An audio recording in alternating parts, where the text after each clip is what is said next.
A new mutation in the coronavirus is being studied in the Philippines, and the mutation can be traced back to India via Malaysia. Such mutations are a common sign among viruses. A mutation happens when the virus does something unusual while replicating itself. And this doesn't necessarily make the virus more infectious or deadly, because there's a low probability of that happening. But these mutations make it very difficult to develop an effective vaccine. If the outer protein of the virus increases in number because of mutation, it can make the virus more infectious. And this is what the researchers fear at the moment. According to the World Economic Forum, there's a massive disparity when it comes to green spaces in cities across the world. While wealthier areas have more parks and playgrounds, poor neighborhoods don't get the same advantage.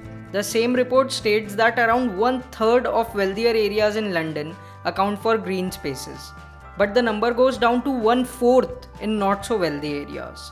Parks and green spaces play a major role in this pandemic as they help maintain a cleaner environment, but more importantly, impact the mental health of people in a positive way who don't have their own gardens. The Wall Street Journal reports that 58% of the voters who say they'll vote for Joe Biden have stated that they are more in opposition of Trump than in Biden's favor.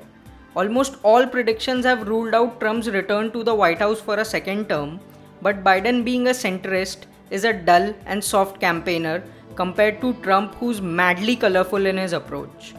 If Biden fails to bring enthusiasm to his presidential bid, then we might see the voters swing the other way. Samsung and Apple have cited their interest to shift production to India. In normal circumstances, China is the manufacturing hub of the world. But as the US and China scramble in their trade war for global dominance, other South Asian countries have gained.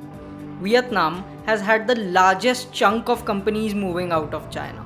And now, India is trying to attract big boys of the smartphone industry to India.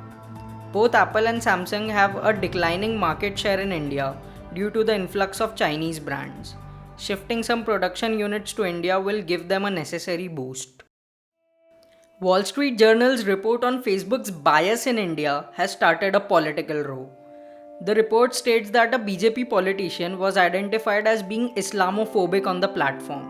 The said politician suggested that Rohingya refugees must be shot, mosques razed to the ground, and things on a similar line. The report further adds that when Facebook identifies someone who has a bad record on and off the platform and can induce hate and violence in the real world, Facebook bans that person from the platform. This specific politician ticked all the boxes, and thus a process to remove him from Facebook and Facebook-owned platforms started. But you can still find the man on Facebook and Instagram. That's because the company's public policy executive stopped the process in its tracks, citing Facebook's interests in the country. Do you think Facebook is biased when it comes to hate speech?